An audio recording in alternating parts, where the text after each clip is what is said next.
Good morning, gentlemen. How are you doing? Good. Good. How are you? Nerd Initiative sounds great. I'm in. Oh, thanks. Yeah, it's a lot of fun. We definitely get to nerd out a lot. But, anyways, thank you both so much for this. I thoroughly enjoyed the movie. I loved it.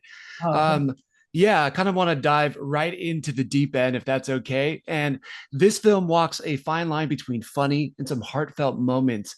And it kind of has these serious and transformative experience that kind of shape us as we grow up.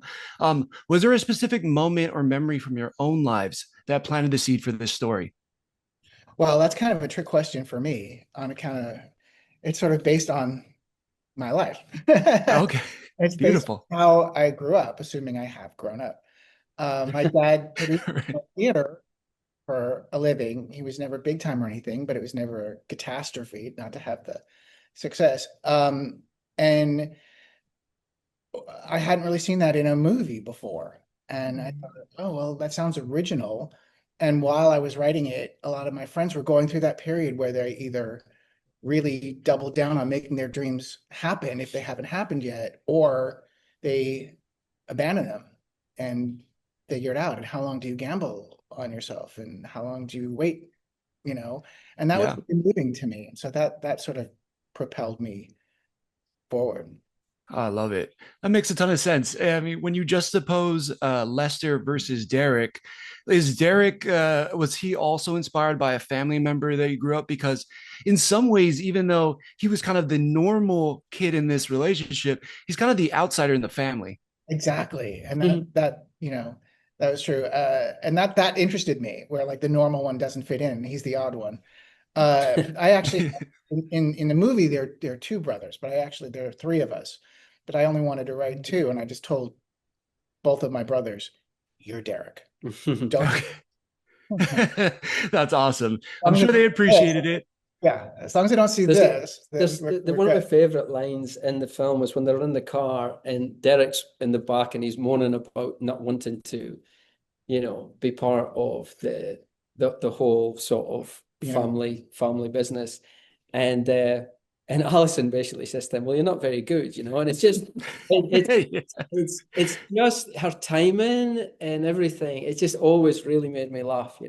So Yeah, absolutely. And a fantastic line. That cracked me up too. So we get Bryan Cranston back. He's incredible in this movie, but he has this contagious positive energy throughout the film. How did you approach crafting this character and how he sees the world through this brighter lens compared to most people around him outside of Lester?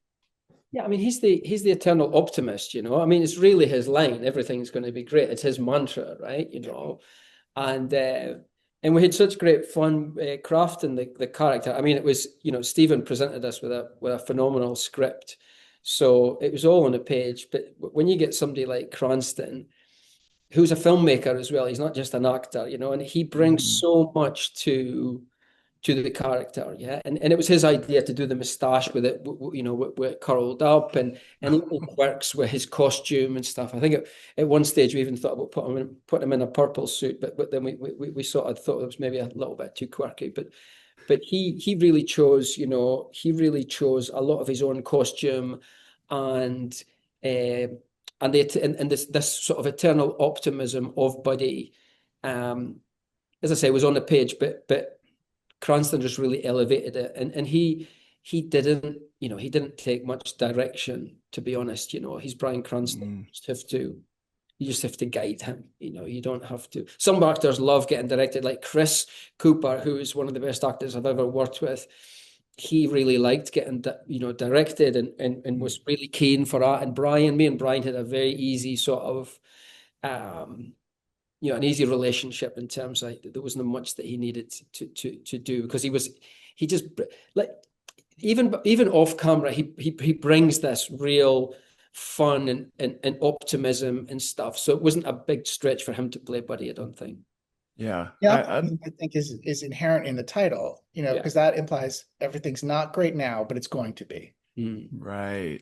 Oh, I love it. Yeah, he just embodied it. It was so natural. I mean, yeah, I can just see Bryan just being that person almost in real life as well. But speaking about somebody who was kind of following his lead and somebody who might have been different on the page, Benjamin Evan Ainsworth for me, he completely stole the show. Um, what was it like working with him, and did his performance change from what was originally written on the page?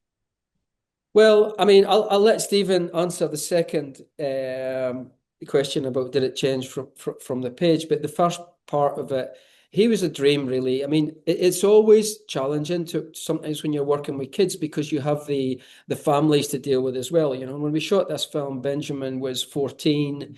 You know, he had to have his family with him the whole time, and sometimes you can get, you know, overbearing parents, and he's so grounded, and a lot of that was to do with, you know, how he's been brought up.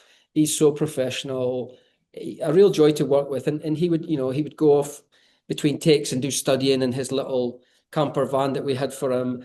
And but he really became, you know, he was just a joy, and we saw so many kids for that part. Um, and by far he stood out. Yeah. Yeah. But in terms of if it changed from a page, maybe Stephen can speak to that. No, Yeah. I don't think so. I mean, a lot of the movie is just made up and is not autobiographical. But the one thing that pretty much is I mean, that I was writing myself when I was that age for Les. So if you like the character of Les, you'll like me. If it irritated you, I like you a lot then. oh, Yeah. good. There wasn't a big change, I don't think. Oh, okay, that's amazing. All right, we'll wrap up with this. I know you guys have a busy day. So by the end of the movie, the film kind of comes full circle emotionally. What was the message or the takeaway you wanted audiences to walk away with?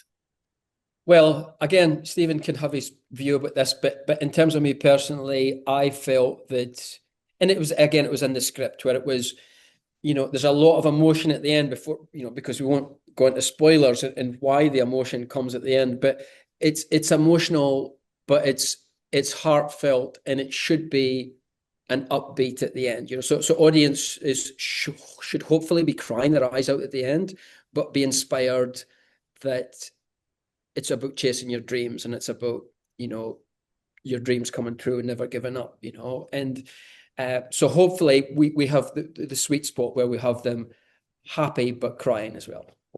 Yeah, I'd say so. I mean, I definitely had a ton of fun. It was super optimistic, but just want to ask it. There's this big kind of shift in the middle. Was that important to kind of make sure that that end hit harder, or was that just to inject more realism into the story? I that the goal was for me when I was writing it was to sort of make this Little Miss Sunshine family story and then flip it uh, Oh, okay. halfway through. But yeah, for me, I wanted to put something positive out there. I was lucky because I was like this weird kid, but I was surrounded by optimism coming from the theater, and I wanted to sort of hopefully give some of that back at the by the end of the movie for that community, you know. Yeah. Oh my gosh, I love it. As somebody who went through a traumatic accident myself and then finding the positivity out of all of it, I mean, it really spoke to me. I love the movie. Thank you so much for your time, gentlemen.